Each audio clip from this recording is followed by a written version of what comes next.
continuando a análise do movimento retilíneo uniforme, o MRU, vamos fazer um resumo rápido do que a gente viu, né?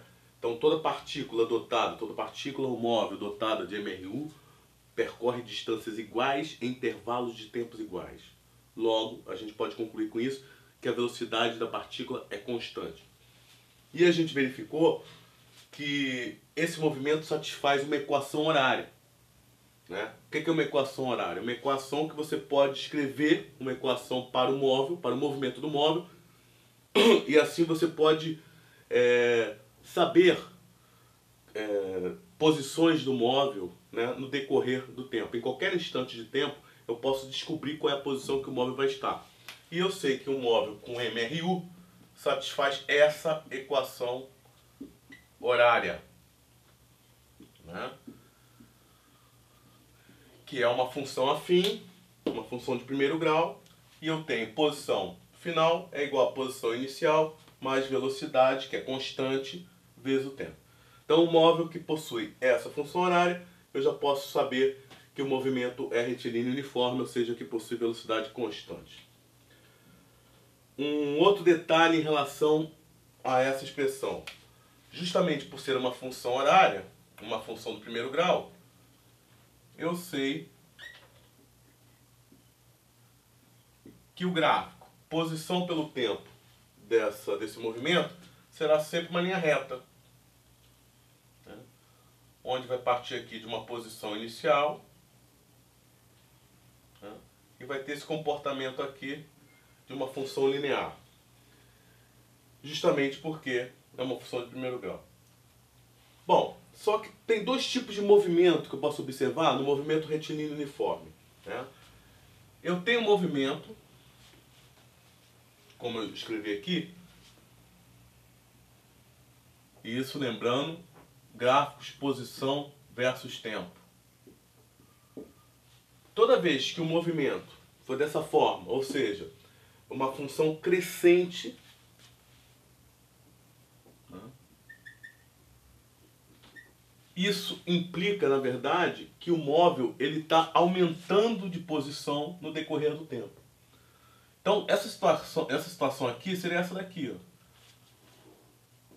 A minha orientação da trajetória, por exemplo, a origem dela aqui, e várias marcações aqui, né? 10, 20, 30, ou a marcação que você queira fazer. E aí o móvel, sei lá, parte de uma posição aqui, que eu vou chamar aqui de posição inicial, seria esse ponto. E ele está vindo aqui para a direita. Essa situação é uma situação em que, nota, as posições estão aumentando no decorrer do tempo, relativos, claro, à orientação da minha trajetória. É o que está acontecendo aqui. Se você verificar, ó, a cada instante a minha posição é sempre maior. A partir de uma inicial, nesse instante aqui, ó, a posição agora é essa. No instante posterior, a posição é essa. Ou seja, na verdade, eu verifico uma função crescente. E toda vez que isso ocorre, nós dizemos que esse tipo de movimento é chamado movimento progressivo. Então, um movimento retilíneo uniforme que tenha que seu gráfico tenha essa característica, ou seja, uma função crescente, tem um movimento retilíneo uniforme progressivo. Nessa situação, a velocidade do móvel é sempre maior que zero. Vamos para uma outra situação. Gráfico ST, em que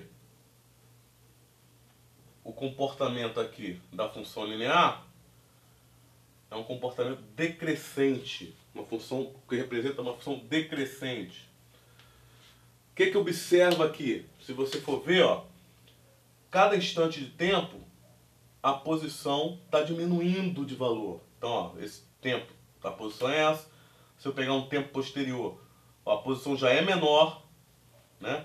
Então eu verifico que com o decorrer do tempo a posição está decrescendo. Ou seja, o móvel está voltando em relação à minha orientação da trajetória. Seria uma situação desse tipo. Aqui está a orientação, né? Aqui é a origem, tá as marcações, e de repente o móvel saiu de um ponto aqui, ó, vou dizer que isso daqui seria a posição inicial nessa situação, e ele vem diminuindo as posições no decorrer do tempo. Ou seja, ele pode inclusive passar pela origem e continuar. Ou poderia estar aqui já depois da origem, na parte negativa, e indo em sentido sempre diminuindo a posição. Nesse caso, nós dizemos que o movimento é retrógrado. Então, movimento retilíneo uniforme retrógrado. Né? E nessas situações, a velocidade é sempre menor que zero, negativo. Então, a gente pode já fazer uma análise mais geral. Movimento retilíneo uniforme. Movimento em que a partícula percorre distâncias iguais em tempos iguais. Consequentemente, possui velocidade constante. Satisfaz, portanto, essa função horária, que é uma função afim, no total uma função de primeiro grau. O gráfico é linear, é uma linha reta. Só que podemos ter duas situações. Se for representado por uma linha reta crescente, nós dizemos que o movimento é progressivo e sua velocidade é positiva.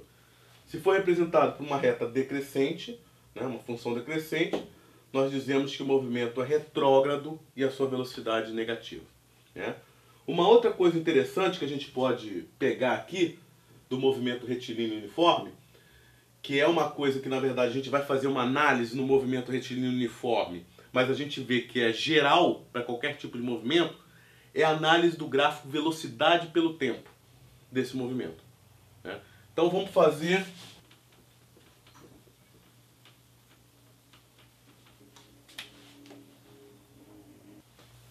análise agora do gráfico velocidade pelo tempo do MRU. Nota uma coisa, não poderia deixar de ser diferente, né? Porque se o movimento é dotado de velocidade constante, significa que num gráfico V versus T, a velocidade vai ser uma reta paralela ao eixo dos tempos. Né? A cada instante de tempo, ó, eu vou encontrar sempre a mesma velocidade, o mesmo valor. Né? Ok, mas vamos ver uma coisa aqui interessante. Se eu fosse calcular, por exemplo, a distância percorrida por um móvel, tendo a velocidade e tendo o tempo, qual é a equação que eu poderia usar? Eu poderia usar aquela equação de velocidade que a gente vê pela primeira vez. Né? V igual a ΔS sobre ΔT. Uma equação de rapidez, né? A rapidez com que o móvel percorre uma certa distância num determinado intervalo de tempo. Se eu calcular o ΔS, ou seja, passando ΔT para cá, eu vou ter o seguinte: ΔS é igual a velocidade vezes intervalo de tempo. Então, eu fazendo o produto da velocidade vezes o intervalo de tempo, eu posso calcular a distância percorrida, o ΔS.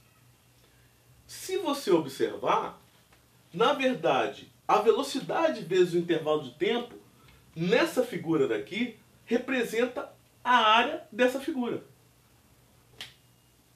Ó, a área disso daqui, eu poderia calcular como? Simplesmente pegando base vezes a altura. Então você tem que a área da figura vai ser base é ΔT, né? Vai ficar T menos T0, mas no fundo é um ΔT. Porque se você pegar base vezes altura, é T, ou ΔT, vezes V. Esse ΔT, na verdade, é T menos T0. Né? Então, se você notar, eu calculando a área dessa figura geométrica daqui, é a mesma coisa que eu calcular a distância percorrida. Logo, isso é uma propriedade, né, que a gente observa em todo o gráfico velocidade pelo tempo. Não é só do MRU. Isso é válido para qualquer tipo de movimento em que eu conheça o gráfico dele. Da velocidade, claro. Velocidade pelo tempo. Então, qualquer gráfico, velocidade pelo tempo, qualquer forma, não importa. Né? Se eu pegar e tirar a área da figura, né, a área compreendida entre o gráfico e o eixo dos tempos, eu já posso concluir que a área é numericamente igual à distância percorrida pelo móvel. Então basta calcular a área de um gráfico, velocidade pelo tempo, de qualquer movimento, não é só do MRU. Isso é uma propriedade que a gente viu no MRU, mas pode ser estendida para geral, pode ser estendida para qualquer gráfico. Então, se eu tirar a área, eu tenho a distância percorrida.